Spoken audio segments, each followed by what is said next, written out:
আমি কল্পনার বাইরে আছিলাম। ভূত এফএম দ্য নাইট। তো আমার লগে যে কাহিনীটা হয়েছিল, ঠিক আছে, আমার জীবনও এই জিনিসটা মনে থাকবো যে আমার সাথে কি হয়েছিল। সালটা ছিল তখন 2014 কিংবা 15। ওই সময় আমার একটা বন্ধু, খুব ক্লোজ বন্ধু, ওর বাপ মারা যায় চিটাঙ্গে। তখন আমরা বিকাল 4টার দিকে রওনা দিই। তো একটা গাড়ি নিলাম, গাড়ি নিয়ে প্রায় 12-13 জন বন্ধু তার ওইখানে চলে যাই। তো ওইখানে গিয়ে পৌঁছতে পৌঁছতে প্রায় 7টা 7:30 বাজে যায়। তো রাস্তা কিন্তু অনেক অন্ধকার, যে দূরের যে কাছের পথ ওইটাও মনে হচ্ছে দূর, আমরা যাই কিন্তু পৌঁছতে পারতেছি না। তো যাক, ওইখানে যাইতে যাইতে 7:30 বা 8টা বাজছে। বাজার পর আমরা নামলাম, নাইমা সাইরা ওর বাবারা দেখলাম।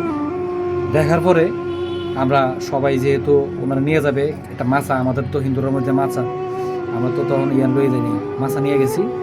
মাছার ভিতর শোয়াইলো, শোয়ার পরে আমি একটা মাছার একটা অংশ আমি নিলাম। এইভাবে 60 জন ধৈর্য নিয়ে যাইতেছি। তো ওদের লোকজন খুব কম ছিল, প্রায় 7-8 জন, আমরা 60 জন, আর আমাদের পাশে আরও 5-6 জন এরকম ছিল। তো যেই পথ দিয়ে নিয়ে যেতেছিলাম ওই পথের কারেন্টে ছিল না, চারপাশে বড় বড় গাছ আছিল, অন্ধকার, মানে পথ আমরা দেখতে পাচ্ছিলাম না। তো তখন টাচ মোবাইল ছিল পকেটের মধ্যে, তখন একজনে লাইট ধরলো।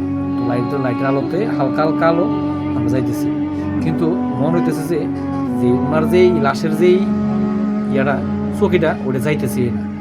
তো তারপর আমরা অনেক কষ্ট, আমরা ভয় ভয় আছিলাম। তারপরে বুঝেন তো, আমরা ছোটোকালে অনেক গল্প দেখছি, অনেক কিছু দেখছি। আসলে এই প্রথম যে একটা লাশ নিয়ে যাইতেছি কাঁধের উপরে, যে এরকমটা অনুভূতি হইব আমার, আমি কল্পনার বাইরে। ঠিক আছে, বড় বড় গাছ, তো এখান দিয়ে মনে হইতেছে কি এখান দিয়ে আসবে কি না কি, এটা মানে ভার, আর শরীর পুরোটা ভার হয়ে গেছে। তো শীতের সময় আসছিল তখন। তো আমার বন্ধু কান্তাছে, তার অতেও আমার পাশে আসছিল।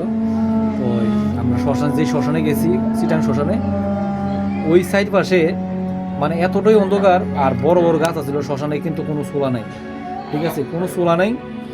আর তারা কিন্তু কলা গাছের টুমটুম কইরা, কলা গাছের মতন কলা গাছ দিয়ে এটা চুলা বানাইছে। তো এই যাক, ওইখানে আমরা পড়লাম, মানে যেদিকে তাকাই যে অন্ধকার আর অন্ধকার।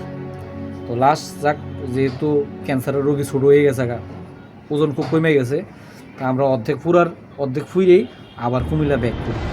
তো ওই সময় ব্যাক করতে করতে কুমিল্লা আসিয়া পৌঁছতে প্রায় রাতের 3টা কি 3:30 বাজে।